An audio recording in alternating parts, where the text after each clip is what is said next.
is Comix. And yes, I have a lisp, and that's okay because this is our Halloween episode. So you will be seeing some of us in costume, not all of us, but that's okay because, it's okay. That's all right. So this week I am your host. I am Esteban. And we're going to go, like, as I said, we are diving into episode 55 this week. So let's go ahead and go around the room and let's go ahead. I mean, you know everybody, but we all know you want to hear their voices. So on to the next. Hi, I'm Carmen. Hello, I'm Wayne Static, also known as Luis. I'm Andres. All right. So Ash is not here yet. He should be here soon. And Money has it that he's probably going to dress up as Amelia Earhart again, or Gambit, which one of the two. We'll find out soon enough. But I'm going to go ahead and throw it over to Luis. Yes, sir, Luis. Quick question, even though you were throwing it over to me. Question for the rest of the group. Am I the only one that hears Adam Sandler with his little lisp, with his teeth? I'm hearing an Adam Sandler sound to his voice.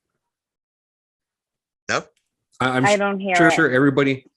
I'm sure everybody in the comments will go ahead and comment to see if I do sound like Adam Sandler. Let us know. Let us know. I hear it. You hear it? Captain Insano shows no mercy. See, there it is. Luis, you, sir, are our drink of the week. What are you drinking today, amigo? Yes, sir. So today we've got the beautiful Rogue Bat Squatch right there. Ooh. Bam. Dare, Risk, and Dream. It is a hazy IPA, and it is quite lovely. What's interesting about this beer is, as I was reviewing the can, it tells you like the different tastes of like tropical, citrus, malt, bitter, and pine, and it has like a little graph of where it's at, and it also has a little like descriptor at the bottom of what you can pair it with. Pair it with white cheddar, grilled salmon, or strawberry shortcake to make it go well. So I'm going to read the little back of Bat Squatch, and we got: for years, rumors have circled the deep woods of Mount St. Helens lives the fabled Bat Squatch. While there are many tales of Bat Squatch, they're all a bit hazy on the details, which makes this truth such juicy mystery. So what better way to honor the legend than with a hazy, juicy IPA? Perfect for camping and potentially making a new friend. And but yeah, Bat Squatch. It's very smooth. I like it a lot. I strongly recommend it. Right. Where'd you pick it up at? I picked it up at Bevmo. Nice. Okay. Very, very cool. Are you sure? All right. Yeah. I was like, I'm gonna forget the name. It's Bevmo. All right. And let's see. Recommendation. We had a recommendation last week. Andres was actually out, so I ended up throwing his recommendation towards to Luis. But first, I want to go ahead and congratulate Andres on your newly nuptials, my friend. Thank you. Congratulations. Thank you. Everybody, cheers to Andres. Cheers, Andres. Cheers. Thank you. In the name of love. Oh, so Andres actually ended up recommending Battlestar Galactica to Luis, if I'm not mistaken. Sure did. Luis, how was it? Was it punchy? It was punchy. It was punchy. Battlestar Galactica is very fascinating in the sense that it came out a ways ago, but there was a show that you recommended to me, Esteban, Falling Skies. And the thing that I complained about Falling Skies was I got taken out of the CGI. Yeah. Battlestar Galactica, quite the opposite. Like I was very much impressed considering how old it was, and it's a lot of the stuff pretty like really did hold up. Like it was a lot of imagination type stuff. Like the actors are the ones that are like moving when things happen on the ship, and like you'll see a small little CGI something to kind of get the creative imagination juices flowing, but then after that it's all on you. In short, I'm a big fan of sci-fi, and I'm a big fan of like the Navy Academy. So I was really big into Halo. I was really big the Halo video game series, and obviously Star Wars. Mhm. And what's funny is that I didn't realize how much influence this show had on that, like the naval fleet and the way that they conduct, the way that they're the way they talk about stuff. And so I've read books and stuff. Like I went pretty heavy nerd on it. Oh, And watching the show, I'm like, oh, like it's so easy to see where the inspirations came from, which was pretty fun to kind of like see where the roots are. Ultimately, I did like it. There was a lot of actors that I recognized in other nerd projects. Mhm. Little fun fact: one of the he might play a bigger role in episode 3, but like one of the like nobody crew members Mhm. is a young Star Killer in Force Unleashed. Darth Vader's Sam apprentice. Witwer. Yeah, Nice. I was like, holy shit! Like, Yeah. and it was like little fun things like that. And it's funny how like nerd, like these pop culture actors, they stuck with their roots, and so anyway. Ultimately, I liked it. It is something that I'm going to continue to watch. I'm going to have it probably not like a dedicated. I can't wait to come home to watch it. But sorry to cut you off, but there will be a time, not yet, maybe not next season either, but there's going to be a time when that show, you'll get dragged in really hard, and you're going to be like, oh my God, I have to get home and binge the shit out of this. Really? So when you get there, you'll get there, and you'll know what I mean. I'm looking forward to it, man. You got some to do before then. I'm gonna have it on as background noise, which is what I've been doing with What We Do in the Shadows. I just got into that show. Wonderful show, by the way. But yeah, awesome, solid recommendation. I would give it only because the first episode. Correct me if I'm wrong, guys. This is a continuation off of a show that came out in the 90s, Battlestar Galactica. Came out in the 70s, and it's basically a reimagining. Oh, okay. Because they made it seem like previously on, but it was like episode 1. I was like, previously on what? Like, what are you talking about? And so I even paused it to look. I'm like, did I pull up the wrong episode? But it was like, oh, this shit happened, and then play. Like they set it up so that it can get us right into some action and stuff. But I would say 7 out of 10 for now. Okay. Just the first 2 episodes was just kind of like setting a foundation, but it's enough of a foundation where it feels solid, and I want to keep traveling. Right on. Very cool recommendation. Nice. Okay, very cool. So since I'm host this week, it's my turn to go ahead and do a recommendation. I am going to recommend a movie this time. And Luis, I'm sorry, I'm going to give you some more homework. Okay. Son of a bitch. I'm just kidding. Oh, and the only reason why is because I know since you didn't see Reservoir Dogs, I'm hoping you haven't seen this movie either. Okay. It is an older movie. The movie came out in 95. It's a horror movie. Okay. I'm intrigued. Okay. And God, I really hope you haven't seen it yet. The Prophecy. The Prophecy. Well, what actors are in it? Christopher Walken. No, definitely haven't. I've seen.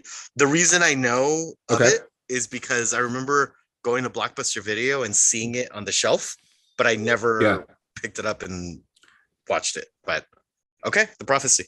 What's it on? It's on Peacock. Peacock. You got it. Okay. I know you're not going to be here next episode, which is fine. No big deal. So I want to hear, because this is our Halloween episode, and since Halloween is right around the corner, I want to see what you think. If you can spot a very young actor who has a very small role in that movie, but that role is extremely, like, it, for me, it's memorable. Like when I think of The Prophecy, I think of this actor, even though his role is extremely small in the film. Okay. Okay. So yeah, The Prophecy on Peacock. If anybody wants to watch it or wants to go out and watch a horror movie for Halloween, I highly recommend The Prophecy. Came out in '95 with a very young Christopher Walken, and it is one of those movies that kind of like continued with the series. But the first two, I think, are the best. With the very first one is just fantastic. So check it out. I'll check it out. Small segue. I believe Andres had last week's recommendation where he was going to talk about someone recommended to him. Am I wrong? What? Didn't someone recommend something to you, but you weren't here that show, so we decided to save it for the next time? Totally blanking. Totally. It was High Fidelity. Oh, I sent my review. Oh, yes. I'm sorry, you did. Esteban read it. Sorry, I forgot about that because I remember we were on the fence of that. So Screeching Halt is my fault. No. It's all right. It stays with you. It stays with you. It stays with you with comments. Back to you, Luis. Back to me. All right, so comments. So this is the part of the show where we like to showcase you guys, and want to say again thank you for all the love and the subscriptions, and it's not lost on us. We recently hit a new milestone, and it couldn't have been possible without your guys' help. We got 10,000 eyeballs that clicked on our stuff, so that's human eyeballs. Yeah, human eyeballs in the refrigerator as we speak. In my pocket. So we don't even it's not lost on us that what we do here, and we say it every week, but when we speak in this group, we don't know if it just falls into the void and no one gives a shit, but clearly there is something there. So thank you everybody for all your participation. And this is the part of the show where you can send us a comment, shoot us an email, and we will read it and we will discuss. So kicking it off with Heavyweight, and this is on episode 54. Correct me if I'm wrong. I believe shortly after Four Loko came out, they had to change the drink to make it less potent. People were getting fucked up off of it if you drank it like drinking a Zima. I think he's right. I think I remember. I mean, it could have been a fucking urban myth, but I remember something about like some kids dying from drinking it. Yeah, I remember. I think, and I mean, for those that know me, I'm very tall. I'm a tall guy. I'm a bit on the heavier side, and one of those, I didn't even finish one of them. I drank a quarter of them, and I was done. They were fucking potent, and it was so bad, so bad. So, but yeah, they I know that Heavyweight's right. They're not as potent anymore. Now they're a little bit more on the tamer side. Okay, I believe Easy, it. Honda. And then our next comment, last but definitely not least, Vanessa Ayala, keeping it strong. Chilaquiles! Exclamation point. Haha, just kidding. Four Lokos are dangerous though. Melissa and I have some stories of back in the day. Four Lokos and was just another drink called Jose? Joose. Same thing, different flavors. Oh, juice? Yeah. Juice? Yeah. Because after you drank it, you were like, I want some more juice. Juice? I've never had juice. I've had Four Lokos. It was the same thing. Shit'll get you drunk. Right. Yeah, definitely. But again, thank you guys for the love, and keep the comments coming. A like, a subscription, like us, subscribe us. Costs nothing to you, means everything to us. And again, we love you. We appreciate you. And back to you, so. All right. Thank you, sir. Again, just to reiterate what Luis said, we are extremely grateful for the milestone that we hit on YouTube. Keep it coming. Share, like, subscribe.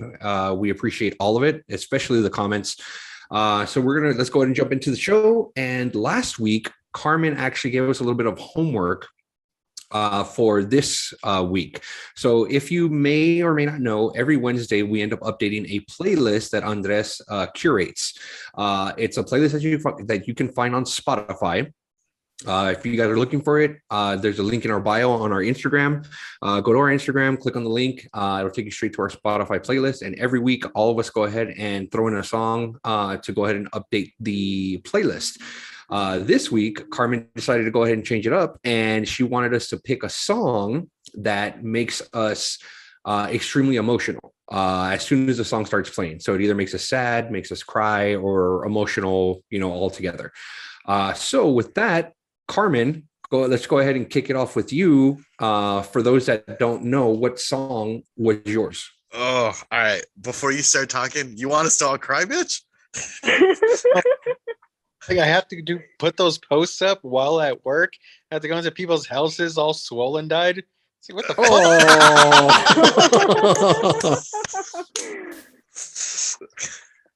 So yeah, well, the idea actually, when we were talking last time, came from the fact that show High Fidelity talks about playlists and how important playlists are, especially when you're going through some stuff or how you're dealing with emotions.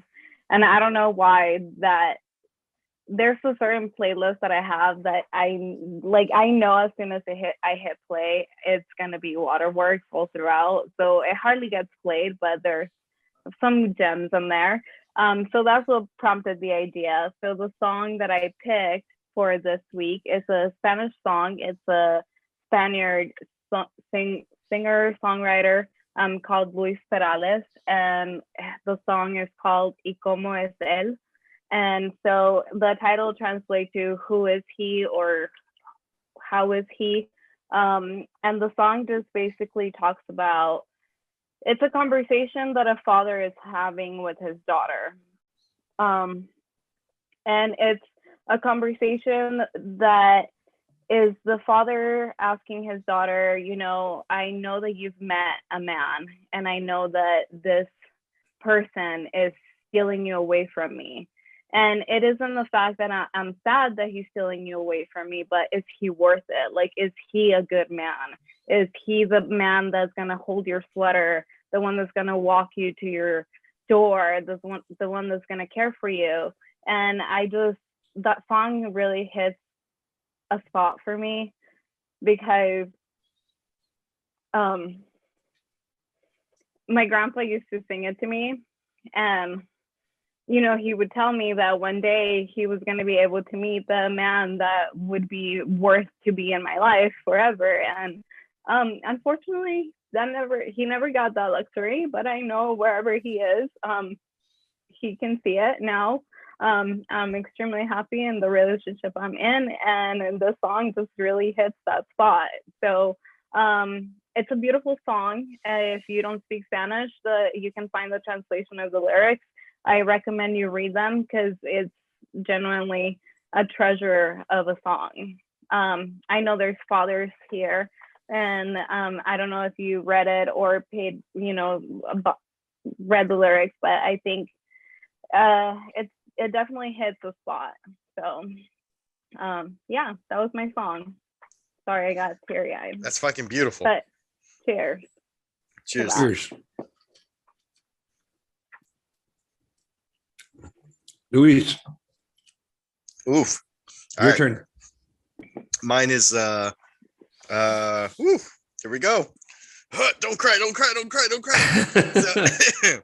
this is your fault, Esteban. You did this to us. So the song that Carmen I picked, and myself. So yeah.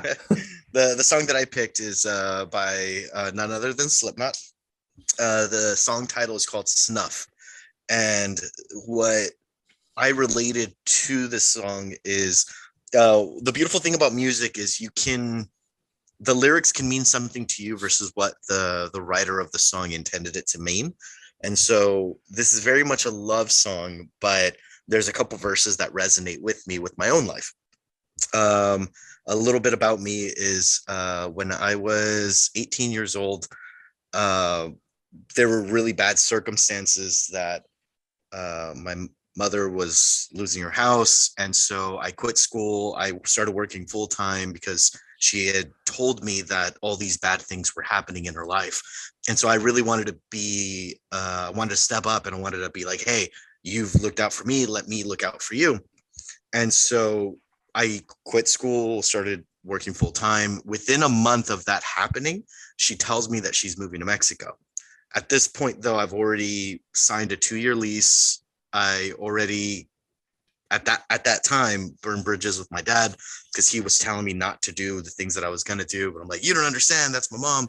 And so it turned into this huge friction. And she knew everything that I was doing to make this possible for her, but she had already made her decision. She just didn't tell me what the decision was.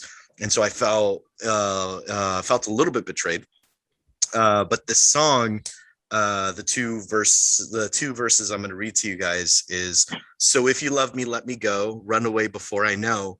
My heart is just too dark to care. I can't destroy what isn't there. Deliver me into my fate. If I'm alone, I cannot hate. I don't deserve to have you.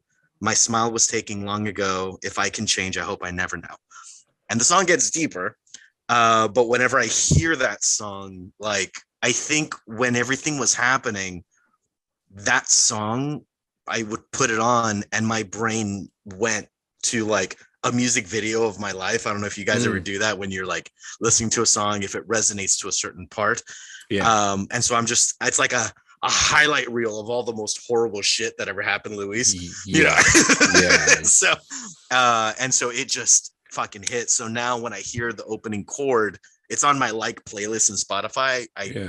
I skip it unless you need a good cry. You know, sometimes you do, but for the most part, I skip it. But love the song, the song. But yeah, that's my pick.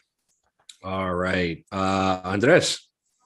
So I'm gonna be short. I picked Morrissey, Seasick, Still Docked, and you get no story from me. I am not as brave as my other two co-hosts. Yep, sorry, you're not that close to me to know me as well.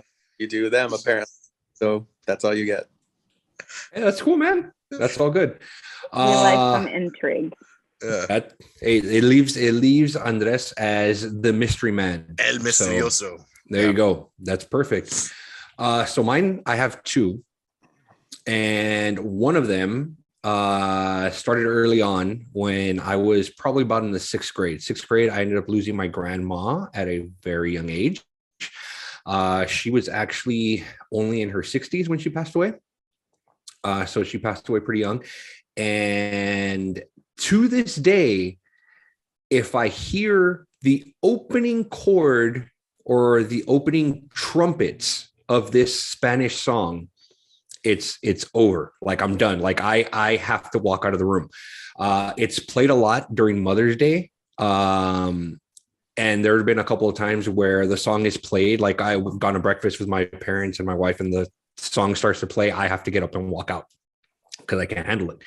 The name of the song is Amor Entero. Oh God, that song. Yeah, they played that. They played that song at my grandma's funeral twice. Once at the church, and once as they were lowering her in her casket. Okay, so I got that twice. Okay, the other one, which is I guess more recent, and a lot of people probably don't understand why. The most recent one is Hallelujah, but it was a cover from the Pentatonics. Okay. So the way that it goes, it was December, and I've never really talked about this out loud. So it was December, and it was my wife's birthday. And that day we found out that we were expecting baby number 2. It was a bit rough in the morning, but she said she was okay, went to work. Probably around lunchtime, she said she wasn't feeling good. She was going to go to the doctor. So she went to the doctor. Next thing I know, I get a phone call from my mom, and she said, you need to go to the hospital as soon as possible. So here I am. essentially I work at a financial institution, and at the time I didn't have a branch manager, so I had to close the branch by myself. So I couldn't leave until my shift was over because it was only myself and one other person. So I closed the branch and I jumped in my car and I was flying on the freeway, probably going about 85, 90 miles an hour, 95 miles an hour, trying to get to Kaiser. The whole time it's December and it's the holiday season and I can't get away from this fucking song. Every radio station that I flip to, it's that song over and over and over and over again. Needless to say, I got to the hospital. Unfortunately, we lost the baby. And yeah, didn't hear that song until after our second was born, after my youngest was born, because he is difficult to put to bed when he was really young. So I put on a playlist on Apple Music just to kind of soothe him. And sure enough, that goddamn song came on. And as soon as that song came on, he fell asleep. The entire time that as I was holding him, rocking him to sleep, and that song was playing, he knocked out. And that whole time I was just bawling, but like trying to keep it in so I don't wake him up. So there's that. So that is mine. And we brought the show to a screeching halt, and that's fantastic. No. That's adorable. There's a lot there. Yeah. So it's. I still can't listen to the song. Anyways, moving on. Very, very, very small segue, and this for all of us, even the ones that looking at you, Andres, didn't want to share. We can all agree the power of music. And I think that's probably, if I can, not to put words in Andres's mouth, but that's my feeling on why he wanted to create this playlist of like, it's a window into who we are as people, and you know, and what that song means to each of us. And I put on the playlist today. That is a very, very wide net of music that is on that thing. But I love it, man. It's so great. It's so great. If you haven't listened to it, guys, I strongly recommend on Spotify. Check it out. It's Comix playlist, is what's called. I believe so. Yeah. What we're listening to, something like that, right? Yeah. Podcast, what we're listening to. Comix podcast, what we're listening to. Our IG bio. There it is. Check it out, guys. Yep. So if you guys want to, go ahead and give us some recommendations so we can go and throw into the playlist. Or and if I can challenge for anyone listening, if there's a song that absolutely just captivates you every single time, let us know what that song is. And if you want to provide a brief something, you can. If not, don't have to. Just say this song every fucking time, you know, and then we'll talk about it on the next episode. All right. So moving on to the show, let's go ahead and, hey, did you guys know when Robert Pattinson ended up auditioning for the Batman, he wore Val Kilmer's batsuit? Saw that. That's very interesting. Yeah. Did you guys also know that Christian Bale wore the same batsuit when he auditioned for Batman? No. What? Yeah. There is actual footage of behind the scenes where Christian Bale is actually wearing the batsuit and running a few lines in rehearsal. So you actually see Christian Bale in the Val Kilmer batsuit. So yeah, I thought that was actually pretty cool. I'm kind of hoping that we somehow see, you know, Robert Pattinson in that Val Kilmer batsuit. But the Val Kilmer, the Christian Bale one was really good. He kept the same. Well, obviously it was because it was the first movie. He kept the pretty normal Batman voice before he switched over to his metal voice. Yeah. Or it sounds like he's just barking the entire time. That's Tim Allen. Yeah.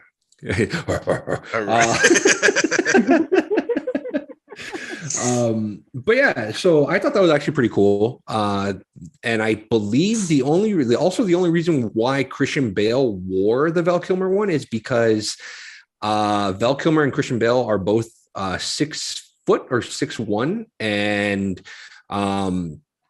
the Michael Keaton's only like 5'9" or 5'11", so obviously you couldn't fit into that bat suit, so that's the reason why he had to wear the Val Kilmer one. Cillian Murphy auditioned as Batman also, didn't he? Yes, he did. He did. That's interesting. And yeah, He became Scarecrow. yeah, I think that's awesome because if you too. guys, because if you guys didn't know, Tom Hiddleston auditioned for Thor, and he even went as far as dyeing his hair blonde for the audition. So there's actual footage of him with his blonde hair with Mjolnir. You okay, Carmen? Were you picturing him with the blonde hair? I was actually. I saw you kind of looking up in the corner like, oh, Tom Hiddleston with blonde hair. So I'm gonna have to go search for this images. Oh no, there's video. Oh, there's video. Oh, got it. Yeah, and I think I also think he's not wearing a shirt, so there's that. Hell yeah. Oh, Even better. We're waiting on a reaction from Carmen, not me. I was not from you, Luis. Fuck yeah.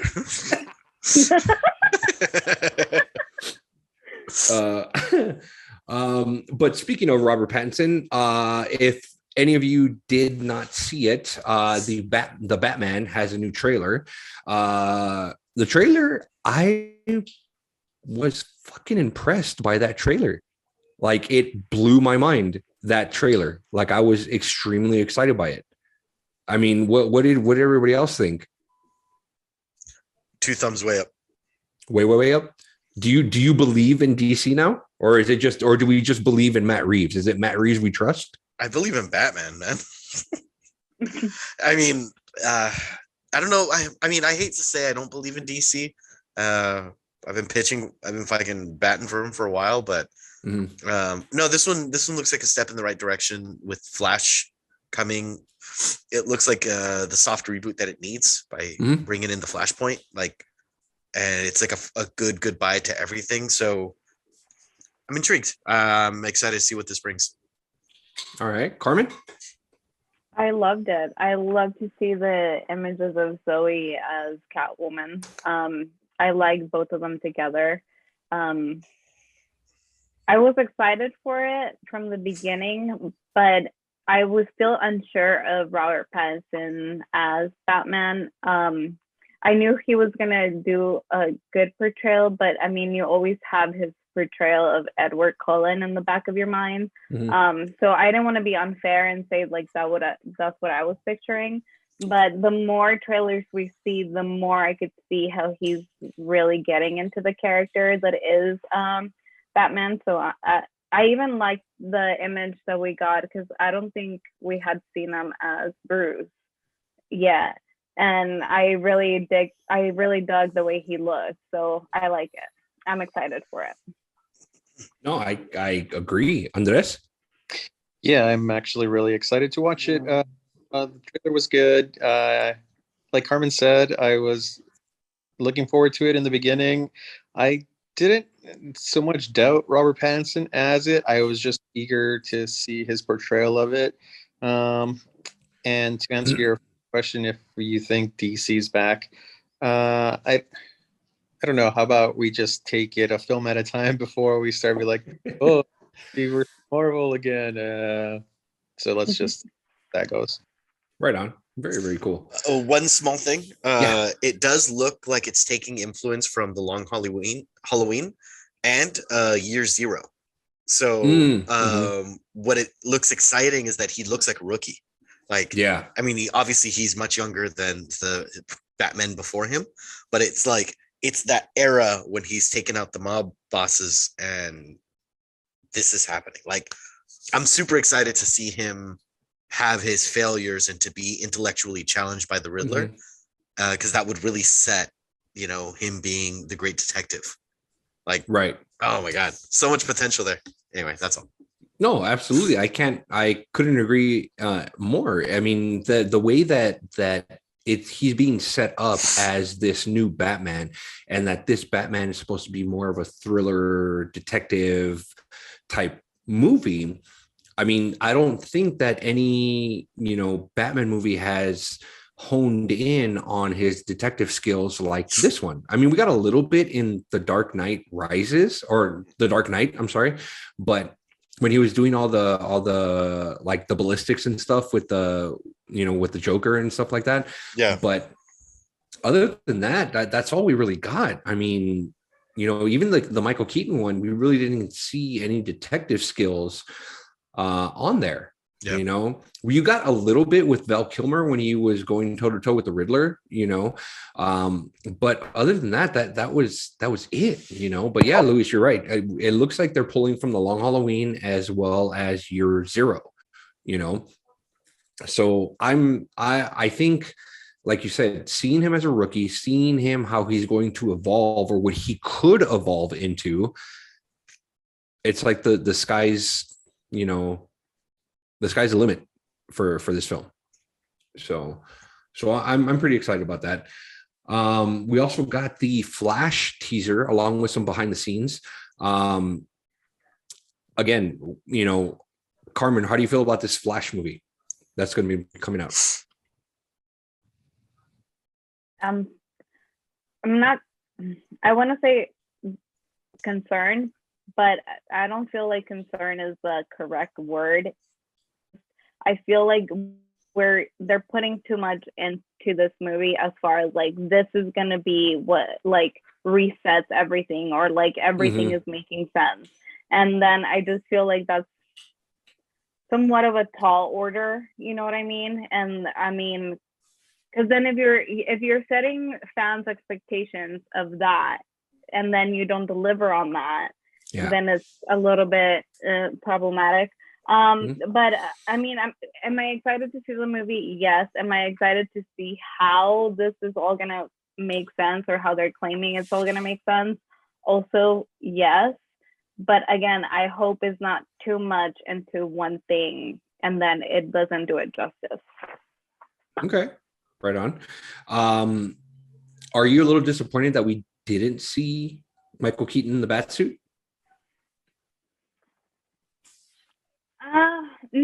No, because I like surprises. I want to go enjoy it and see it in a movie theater, or even if I stream it wherever. Right. I want to have that experience of like the wow, like, oh shit. Yeah. Right on. Okay. Andres? Last point Carmen made first.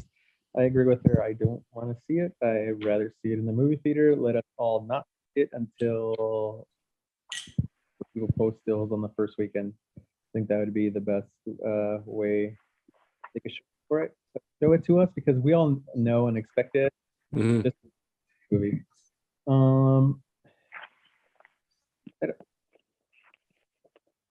I guess I agree with Carmen. You're saying like, oh, okay, like it's putting a lot on the film that this is going to be like the reset point. Just going forward to be whatever the new DC cinematic universe, blah blah blah, is going to be. Right. Yeah, I guess whatever. I think my whole problem, even when it was announced, is that the Flash just came out in Justice League, and you're already doing Flashpoint. It's really on for that, I thought. But I guess with their debacle, whatnot, I guess it makes sense for them to use this as a starting over point, I guess. But I'm not expecting much. Right. And hope surprised, I guess. Right on. Okay. Luis? I have my reservations with it, as I do with things that make me happy, as I've shared on the show before. I can tell you've been hurt before. I've been hurt before. But Carmen nailed it. It's they're setting up Flash on such a pedestal. You're making it almost impossible to be surprised by it, because now we're expecting all these things to happen, and if one of the 10 things we're expecting to happen doesn't happen, there's going to be disappointment. So it almost feels better to go into a movie with no expectations, but because Keaton coming back hit headlines, we might feel the same disappointment that we felt in The Force Awakens when Mark Hamill was coming back. Everyone's like, I can't wait to see Mark Hamill. And then we got him for 30 seconds at the end. We don't know how long this Keaton scene is going to be. We don't know if it's a pivotal role. Like, we don't know anything, but now we're setting ourselves up for disappointment of wherever this goes. So I just need to reel myself in. The teaser I thought was cool that we got to finally see something. But I'm gonna hold out. I am excited. I'm let me rephrase that. I'm cautiously optimistic. That great choice of words. Me, on the other hand, I am like Michael Scott, and I am ready to get hurt again. So moving on, there was actually some drama that ended up dropping today. Not really drama, more of an eye-opening for former Batwoman actress Ruby Rose. She actually came out today and ended up explaining that essentially the reason why she left Batwoman. To be quite honest, I'm fucking blown away by the bullshit she had to go through. I mean, the way that she was treated, the way that she was pushed into doing things, the way that, I guess the fear for other actors and actresses and stunt women and things like that, or stunt men, that they've kept quiet for this, the fear that they've had to stay quiet. And it's taken how long has it been since she stepped away? A year and a half? More. Yeah. 2 years. More. Yeah. Because it's the second season with the new Batwoman on the helm. Okay, so about 2 years, right? Yeah. So to see everything that she geniusly and rightfully so documented herself, the videos that she's taken, when she went to the doctors, when she ended up hurting her neck and her ribs and stuff, for all this to be documented and the showrunner to be such a fucking asshole, it blows my mind that, she was treated this way. You know what I mean? I don't want to cut you off. No, it's okay. Go ahead. Can you tell us, and mostly me, because I caught the end of the story. I didn't know exactly what happened. What were the injuries, or like what is so inflaming that happened? Well, so essentially it was more of, from what I was able to kind of piece together from the articles that I read, and I actually watching her Instagram story, the injuries that she doing stunts, like she wanted to do the stunts herself. She actually fractured one of her vertebrae and I believe dislocated a rib, doing these stunts. And she had to go to the doctor to do that. And the showrunner was pushing her to, okay, when are you coming back to work? When are you coming back to work? Or if she didn't come back to work, then the crew and the cast would all get fired and lose their jobs. So it exactly. Oh my God. Jesus, to put that on her.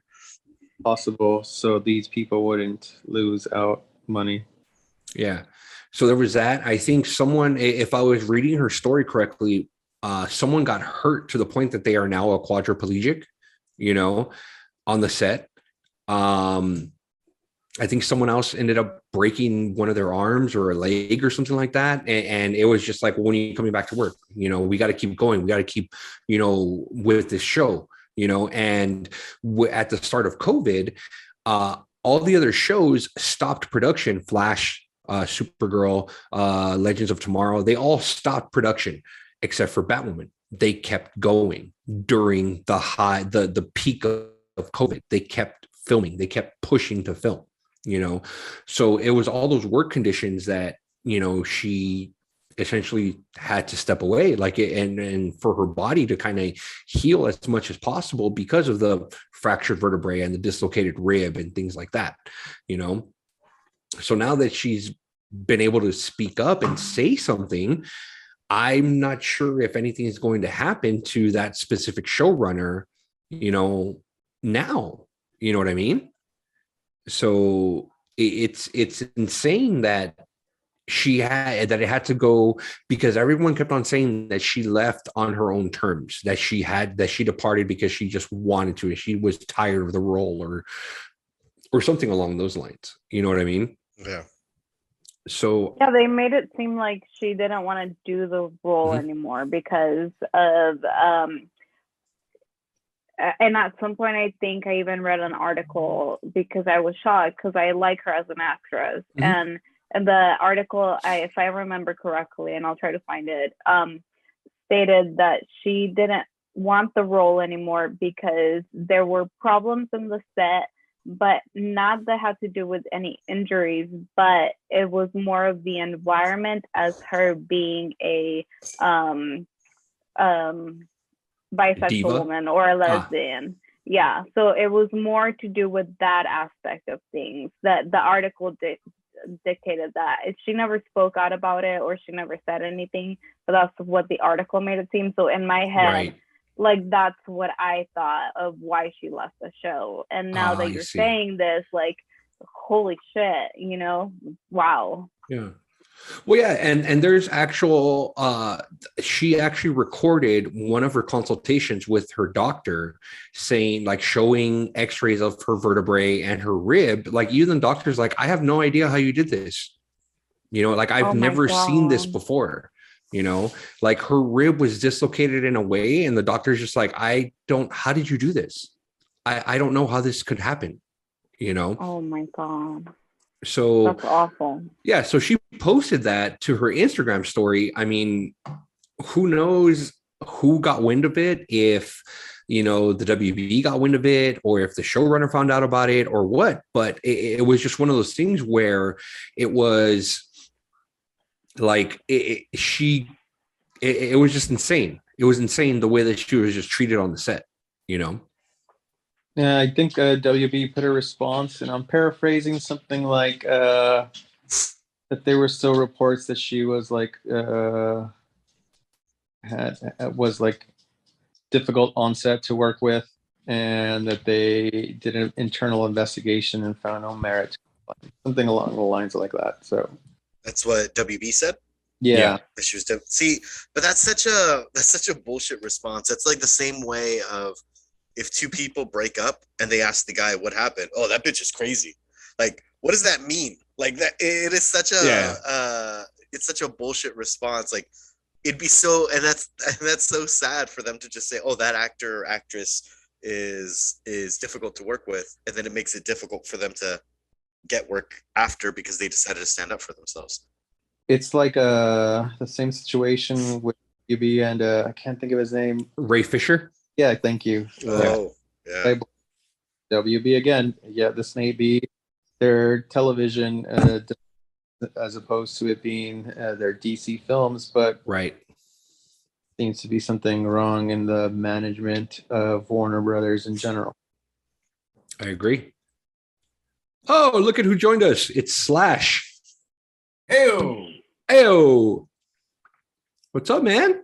We talking about the Ruby Rose thing? Yes, sir. You got any thoughts on it? She was very careful when she first quit.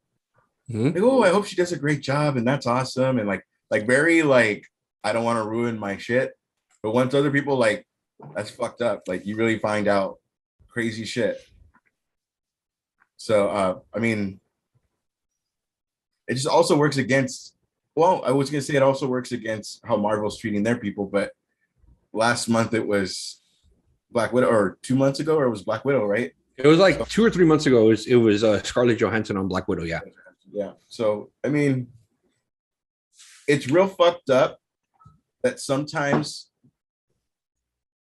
your studios aren't happy right that something's successful. Now it becomes, how you say it, they screw over everybody else to make even more money, even though the last 27 movies didn't make as much money.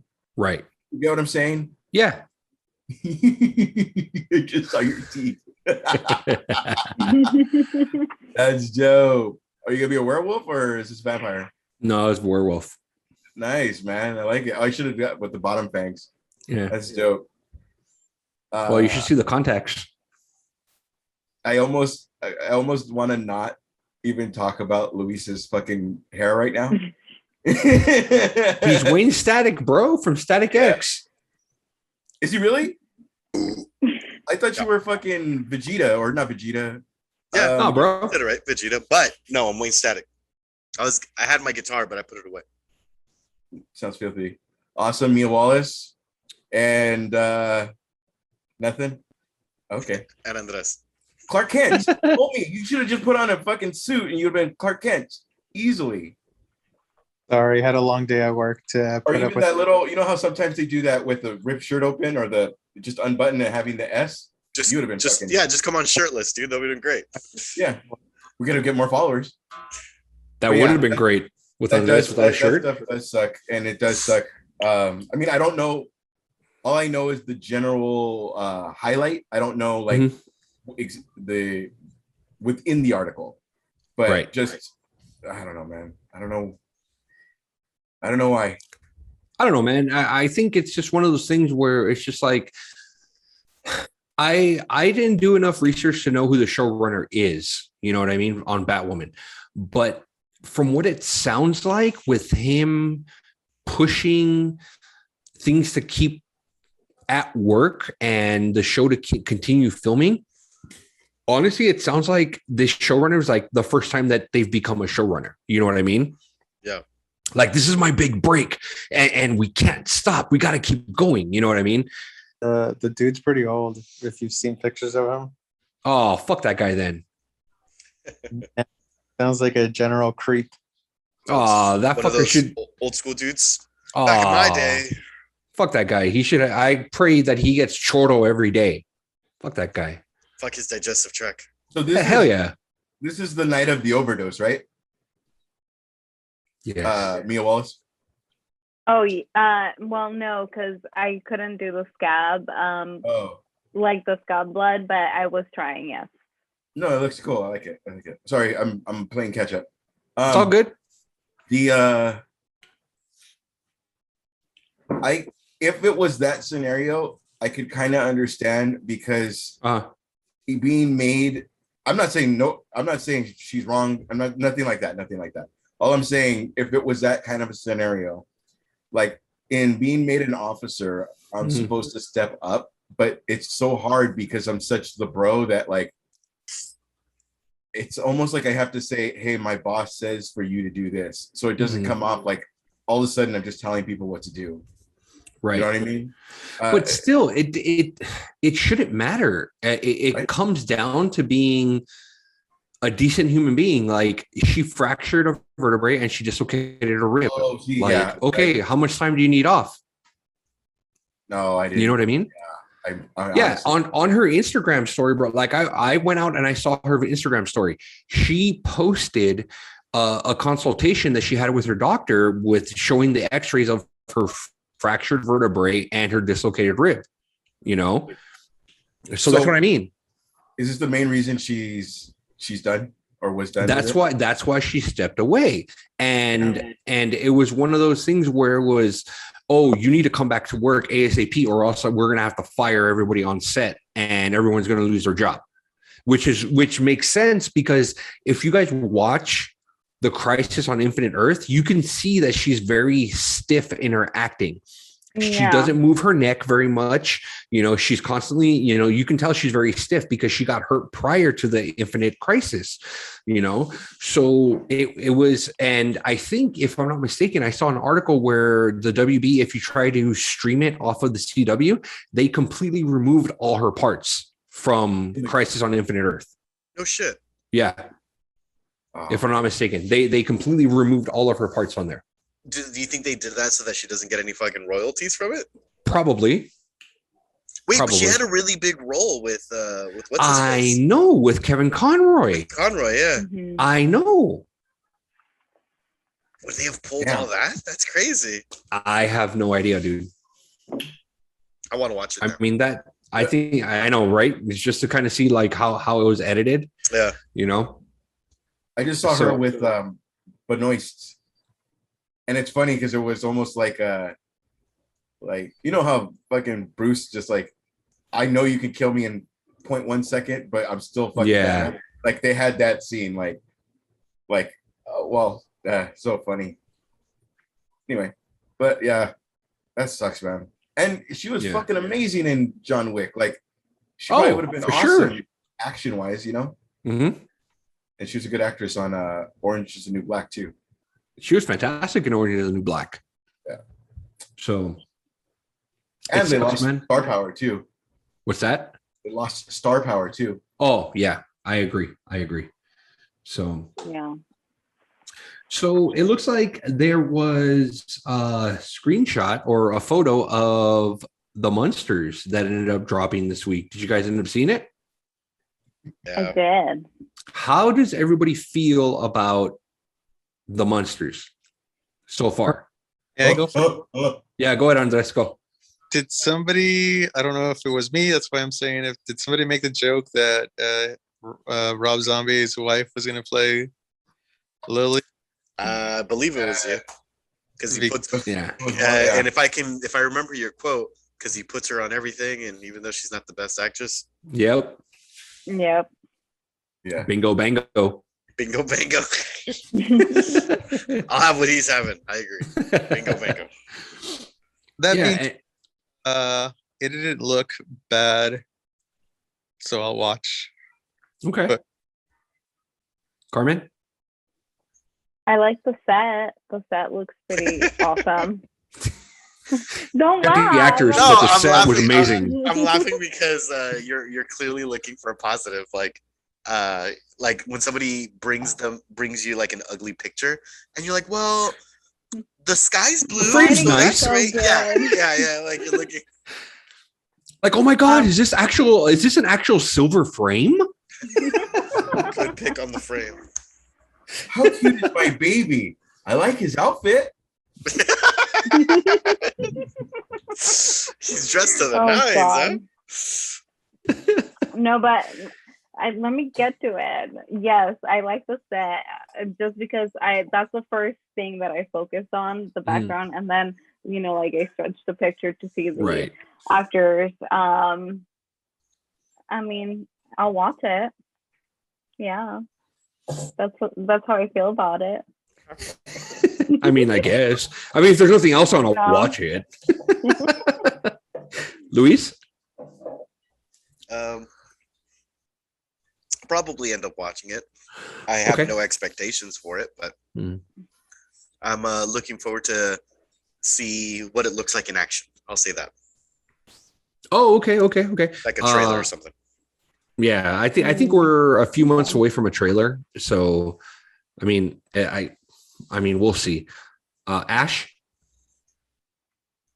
I may not watch it in theaters, but I'll definitely watch it like the first week of streaming, probably be first day. But I probably won't. Like, there's so many things out there that I would rather see. I don't know, but the set looked amazing, even like when they were putting it together, even just Right. I grew up with it. Right. Uh-huh. Like it was that and Addams Family and Three Stooges and all that good stuff. So, like on the weekends, I can never remember this, but it was on Channel 5 and it was a skipper guy, and he would show that and I don't know, fucking random shit, Popeye. Anyway, but it's not like it. I would say if it was a Three Stooges movie, but they did that. So anyway, it's not something I'm going to rush to, but I will definitely see it just in my convenience. Of course. Yeah, absolutely. So, not to be a dick, but I saw a post where they were making fun of Rob Zombie's wife. They called her the Wish version of Lily Monster. Oh, That's so They showed sad. the original actress that played Lily Munster, and then they showed like I think they called her like the Amazon version, of Lily Munster, and then they put Sharon. Is it Sharon? Is that her name? Sharon Moon? Harry. Sherry Moon right next to it, and then right under her they called her the Wish version. I thought that was fucked up, but it was funny. Maybe if they made her not because in it, but like a side character and not fucking the main character. You know what I mean? No, but again, just like Andres was saying, it's Rob Zombie. Of course, he's going to put his wife in there in a pivotal role. Well, I mean, fuck. All of us would do the same for our significant other. So, I mean, I wouldn't. but you have that hair, so there's a trade-off. Blood for days. Blood for days. Luis, Sir. can you turn your head to the left and then to the right? Like all the way, like a mugshot. No, because I know what you're trying to look at, and you're right. I do have my headset underneath my wig. Trying to do that. I was actually trying to get a profile shot. I'm sorry. Thank you. Now I can finish tonight. Go on. Gross. Oh. Would it be all up in the hair? So I got that stick. I've been We're holding watching. it together. That's where I really was. I've been watching Succession, which was Carmen's recommendation to Esteban. Oh my god, that show's Oh. fucking amazing. And I'm on episode 3 now. Yeah. Episode 3 or 4, and the Macaulay Culkin's younger brother got like the CEO role, Mhm. and Right. he's fucking when he like starts jacking off looking at the city. Yep. Like he's just like, and he like closes the blinds. He's just like looking down at the city. Like I'm fucking dying. Like I'm the like it's the whole like I'm king of the world shit as he's doing it.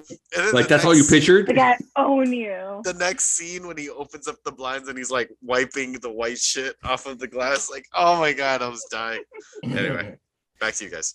Fucking HBO. HBO always crosses the line, Yeah. but I love it. Oh, speaking of, if you guys, small Yeah. recommendation, Sure. the show You. I don't know if you guys are into I've it. been seeing trailers on it. I've never seen it. I have no idea what the premise is. You should definitely treat yourself. Season Yes. 3 aired last week, and I'm almost done with it. I've been binging that. It has Dexter vibes. That's all I'll say. Oh, Yeah, okay. it's really good. It's really good. Right on. Okay. Don't watch with the kids. Noted. Thank you, sir. All right. So next, what we got on our docket is delays for Marvel. It looks like Marvel is delaying their entire 2022 slate. So Doctor Strange, the Marvels, everything's being delayed. Honestly, don't know why they're delaying the films thus far. It's like I feel like there's something that they know that we don't know yet. You know, I mean, how do you guys feel about this whole? Because it looks like they just pushed everything back for, to be quite honest, to hit the major summer releases. Because Doctor Strange was supposed to come out in February. Now it's being pushed back to May, which is the start of the summer box office. So how do you guys feel about it being delayed? Like all the movies being delayed? I'll kick us off. I don't mind it. If they need more time to prepare, take more time to prepare. You can't rush art. I'm gonna watch it when it comes out. Well done, quoting Toy Story 2. Well done. I quote that a lot, and nobody knows where it's from. You can't rush art. It's so true, though. I think I'll second Louis in that thought. I don't mind that the projects are delayed, and that's what the comment that you said. They know something that we don't. Maybe it has to do with like their Disney Plus projects, and they're trying to coordinate them to their schedule. So I'm cool with it. Also, if it has to do with like safety in the workplace and them implementing, like some of that stuff so that staff is safe and that testing or whatever. So it's all good with me. I don't mind. Right on. Andres? I don't know if they're doing it preemptively, if they think there's going to be a worker strike. That's right. Yeah. In case it happens, they don't have to worry about meeting the deadline for it. They just push it back, and they could get back to it comfortably. But either way, like everybody said, it's going to be a few months here or there, so it's not that big a deal. Ash? Same. The strike thing makes sense. And two, being that they finished that big ass storyline that led somewhere, I mean, we don't want to. There's so many other things like DC has to catch up and all the independents. So like when they're gonna hit us, they're gonna hit us, and we're gonna be at the movie theater every other weekend or every month at least. You're gonna love it, aren't you? Am I gonna love the going every month? Oh hell not. yeah! Probably not. All the money I saved. I did like going to Venom 2, but I mean, right on. There's those vibes of those people that just see that's Venom. See right here, like that's Venom. Like, watch, look what he's gonna do. Look what he's gonna do. Oh my god, I completely forgot about that shit at the movie Sharon, theaters. I told you, Sharon. Watch. Okay, like that's Woody Harrelson. Like, but watch, he was in that other movie. Like, homie, shut the fuck up and watch the movie. Or the people that try to do like to try to be funnier than the movie. Oh yeah, I fucking hate that. This is an open mic. This isn't a time to try your jokes. Like, fucking watch the film. Yeah, that kind of stuff. I don't mind the crying baby. We all have fucking for sure themselves, and then you know someone who does. So that's fucking expected. I'm fine with that. I mean, like, just don't take them to Chucky, but other than that, obviously cool, whatever. But right on. Just that kind of shit, you know? Yeah, no, for sure. And especially like, you know, they have to coming out of quarantine. We have been quiet, so now you are gonna be, you know what I mean? Yeah. Other than that, hey, I was gonna ask you, did it feel weird going to a movie theater for the first time? Because I know I honestly thought you were gonna go smart ass question with that. No, for real. I'm being genuine. I want to know because I haven't gone to the movie theater yet. You know, I haven't. So that's why I'm curious. It honestly felt like no time has been missed. Oh, okay, that's good. Okay. The only difference is like the little mask business, but it's so part of our life now that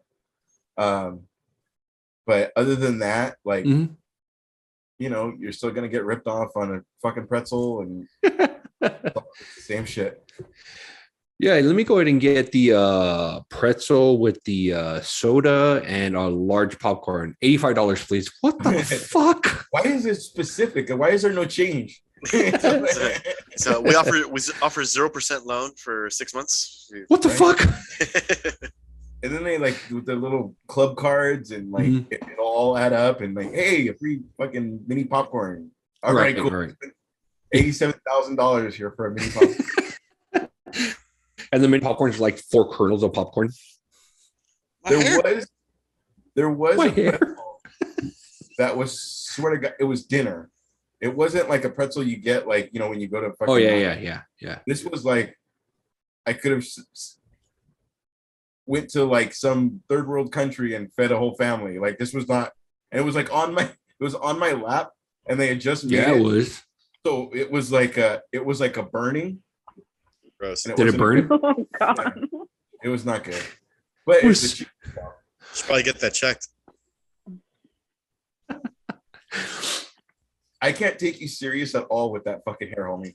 I can't take you serious. So we ended up getting news that The Matrix 4 has been rated R. Now, I know for a fact Ash is hoping for the obligatory sex scene that ends up taking place during an orgy where they're talking about robots. He's hoping that happens in The Matrix 4. Luis, how do you feel about The Matrix Resurrection being rated R? I don't care one way or another as long as it's a good movie. I'm not saying I don't care for the orgy scene. I'd rather not have that. It's very awkwardly placed, especially because Reloaded came out so many years after Matrix did, and so I was all like amped. I'm there with my popcorn, and then a cave orgy started. So that was weird. You're like, my eyes. I don't understand what's happening. And then it's like, oh, then you're going back into the Matrix. But if it's a good movie, it's a good movie. So the way you made it sound, orgy Matrix. Yes. So that had nothing to do with the story, correct? Orgy, I know kung fu. Yeah. And here's a bunch of Smiths. I'm making fun of it, but that was actually a really great scene. And even though it looks like PlayStation 1 graphics, I argue that the choreography holds up.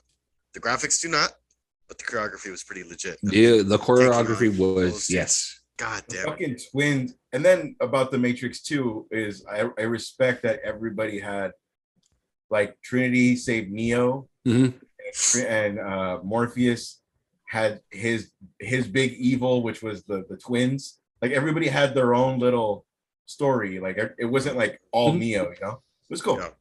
No, for sure. Carmen, how do you feel about the Matrix being rated R? And I think it was rated R for violence and language. So you get no sexy movies. Sorry. I'm excited to watch it. Yeah, no, I'm excited to watch it because, as you guys know, and I mentioned last time, I just watched all the movies. Oh, that's right. Yeah, so it's like fairly new to me. Okay. Don't shake your head at me in disapproval. Dark City. Look up Dark City. Okay. Trust me. Okay. It'll be another. It's okay. Okay. No. Okay, so Carmen, you saw all three, right, with your boyfriend? Yes. Okay, so after seeing all three, how do you feel about The Matrix? I mean, watching it and seeing going from the first one going all the way to Revelations, or Revolution. I'm sorry. Thank you. Revelations is the new one, I think, right? Or Resurrection. No, it's Resurrections. Yeah. It's another R word, not that R word. You know what I mean? Reloaded. Right. God damn it! I'm gonna stop talking. Carmen, what did you think? Overall, I like the movies. Obviously, I like the first the best. I like the second, and the third is fine. It's fine. It is what it is. But having said that,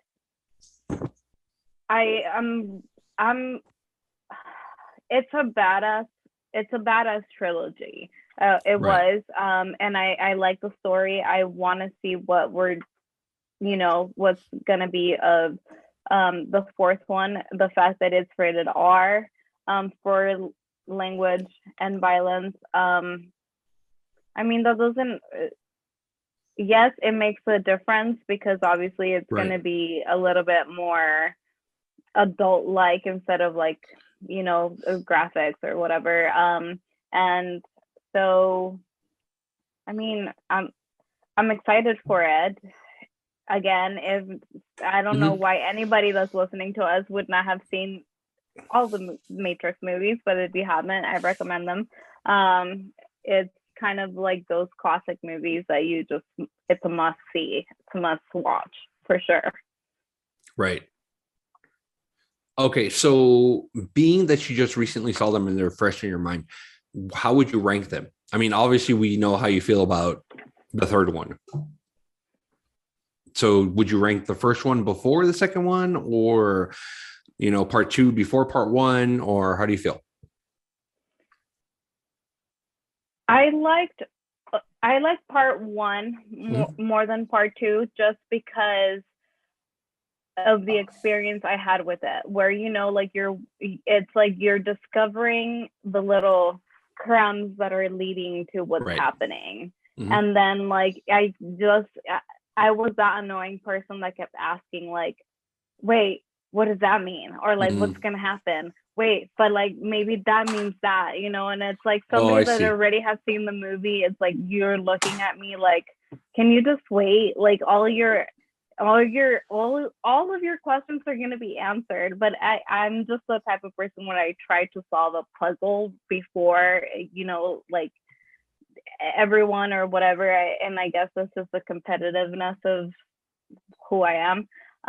So that's why I like the first one. I did like the second one because it offers more answers to the first one. But I just like the journey that I took on the first one of this is a new story. It's a new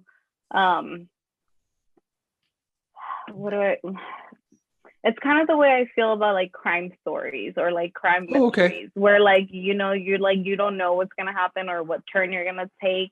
But I don't know. I like it. So that's what my rating would be, and that's the reason why. Right Yeah. on. Okay. No, I mean that's valid. I mean, the first Matrix came out in '99, and it's. I think it still holds up.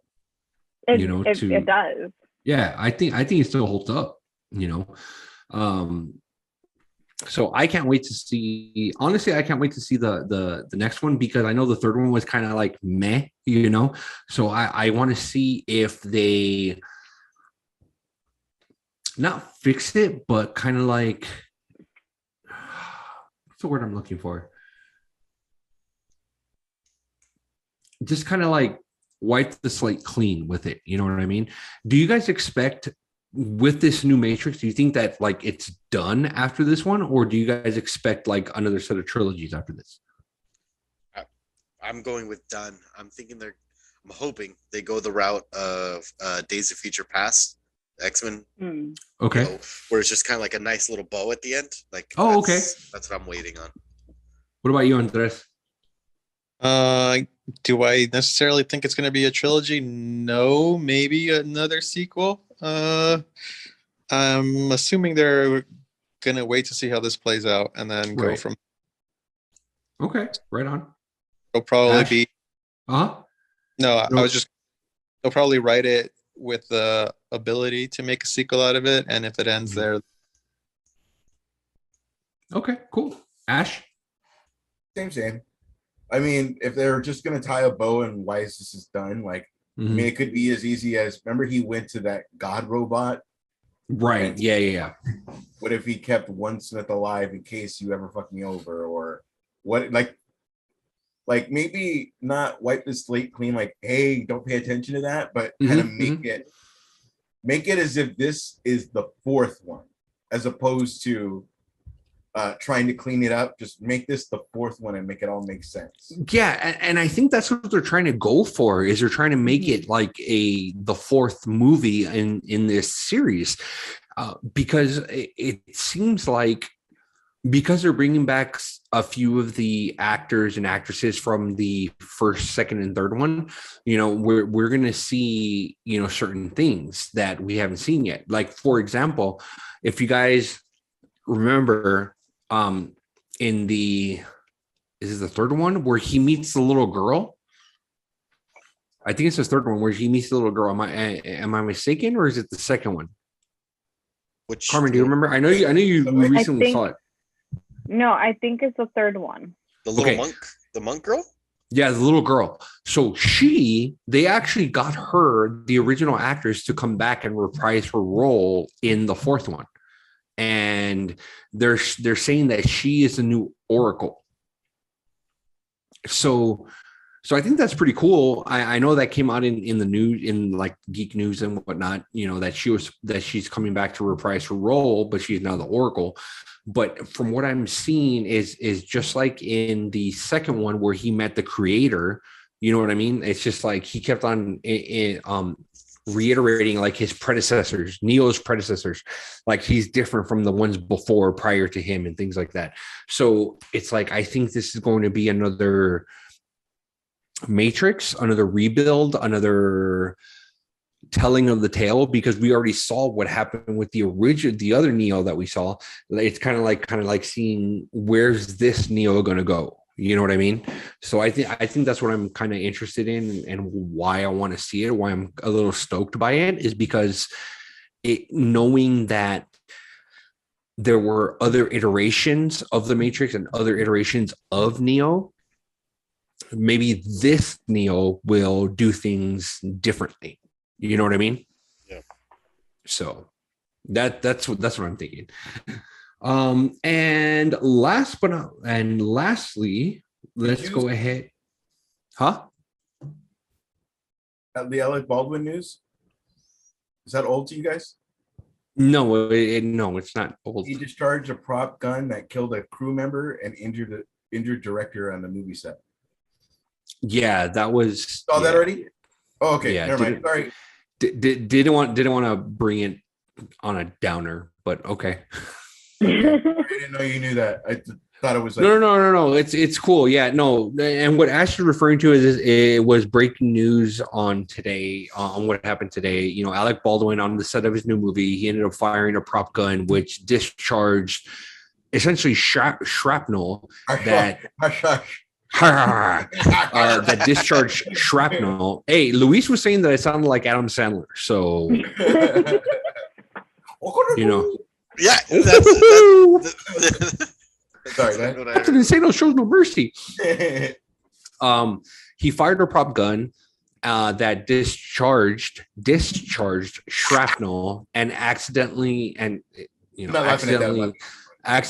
killed the cinematographer and injured the director of the movie.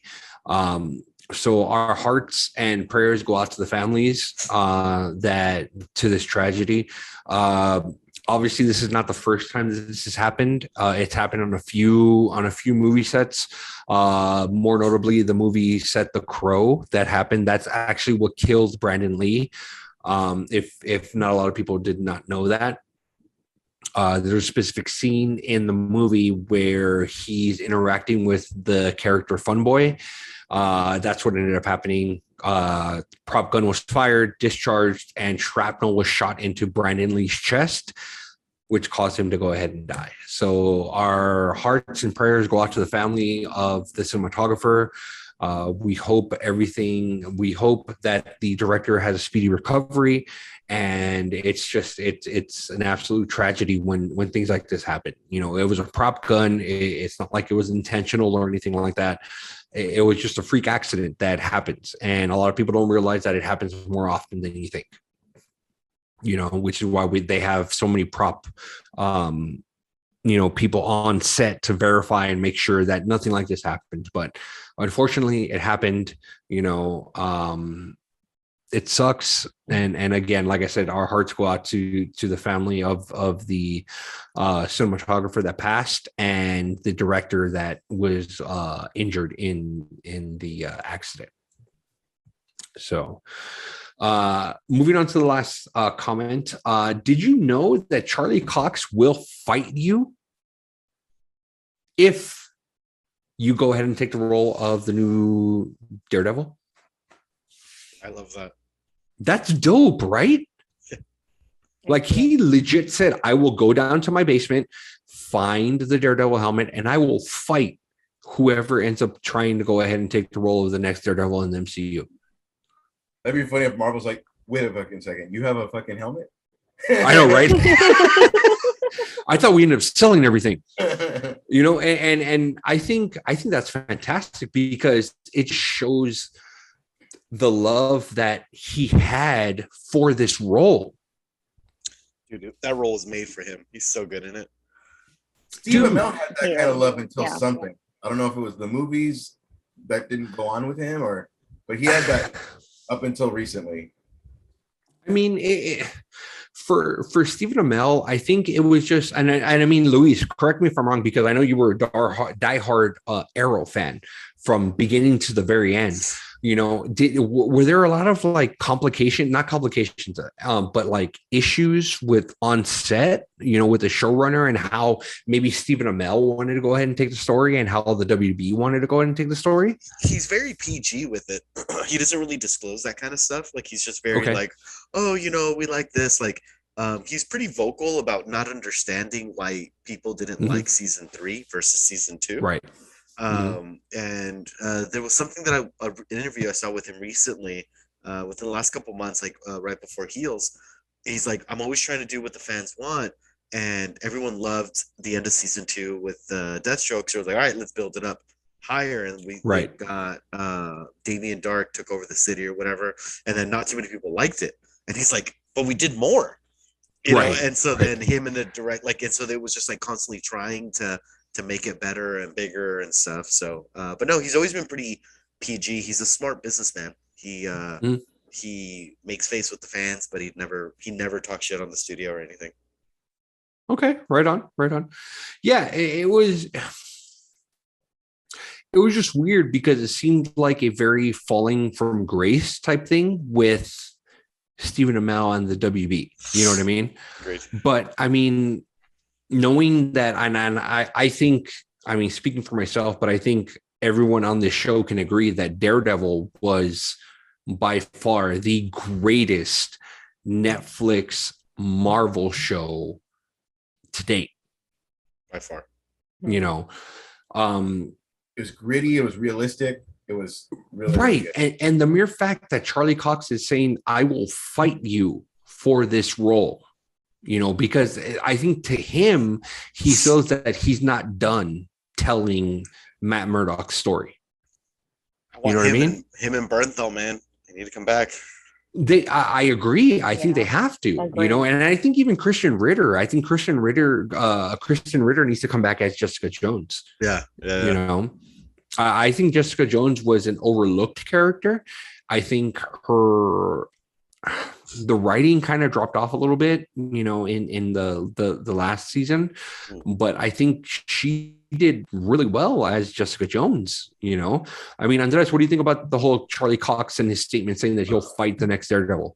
Since everybody already said that Daredevil was the best of the Marvel shows, I agree. That was my favorite. And as you guys said, the mere fact that he said that proves how much he loves that character and is willing to don the costume again. So that's all here. Right on. Carmen, how do you feel about Charlie Cox? I don't know what you guys were talking about. I think Iron Fist was the best show. Oh my God. I swear, Carmen, if you're serious, oh my God. Fight in the parking lot. Fight in the parking lot. I will fight you, Carmen.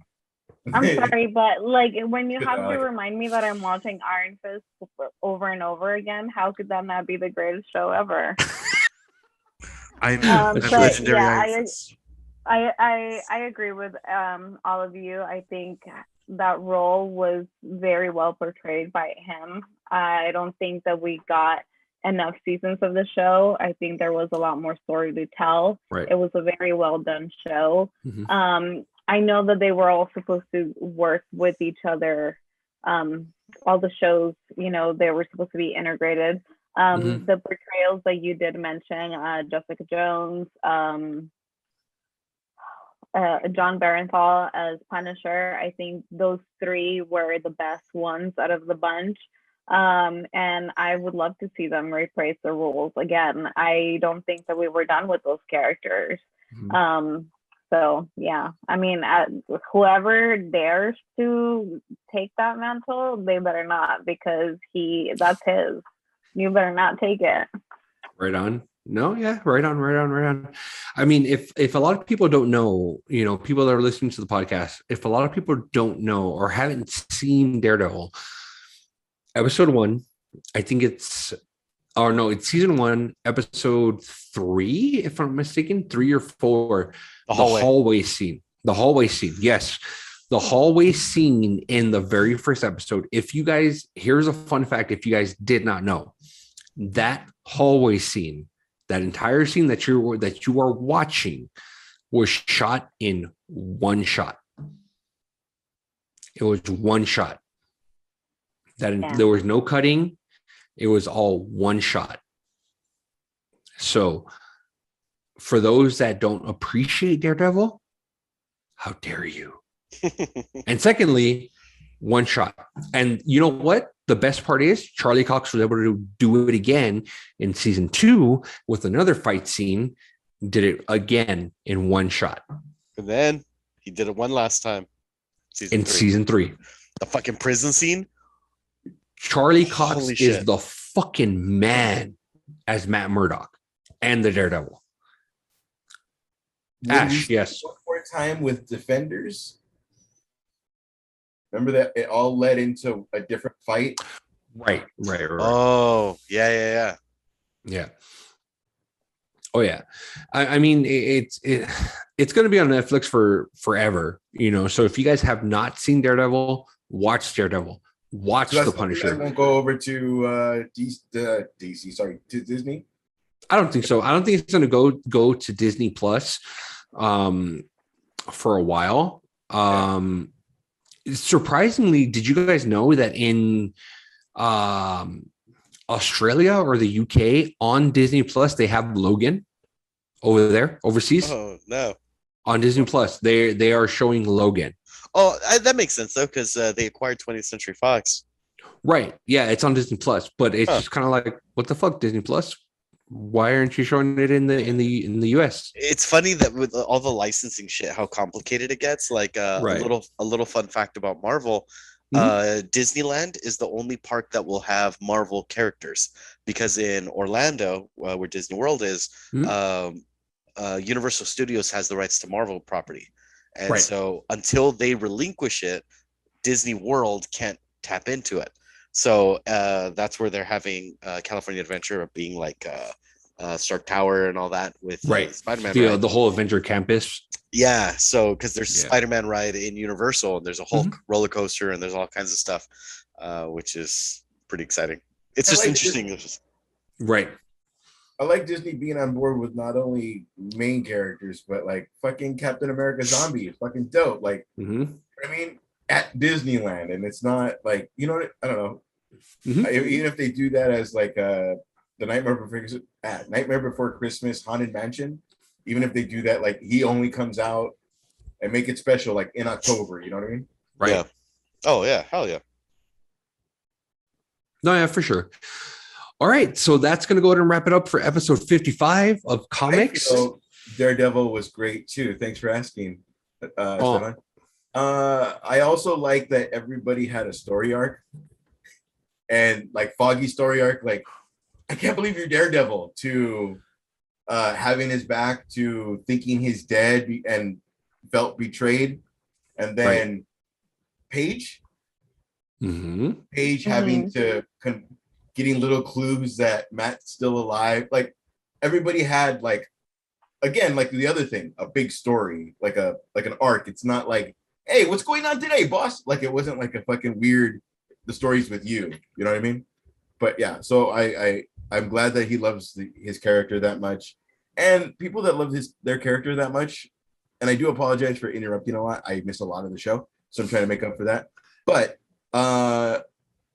people love their character that much makes us love them. Oh, that for sure. That's all. You're good. Absolutely. Does anybody else have any closing comments for Charlie Cox? No? All right. So episode 55 coming to a close. This is our Halloween episode. We appreciate you all. We appreciate you guys watching, listening. Share us, like our videos, share with a family member, comment. We'd love it. Just like Louis says, it costs nothing to you. It means everything to us. We appreciate you all. Okay. So from Esteban and everybody here at Comix, we want to say thank you for everything. And Comix, we are everywhere. Everywhere. Thank you guys. Good night. Good night.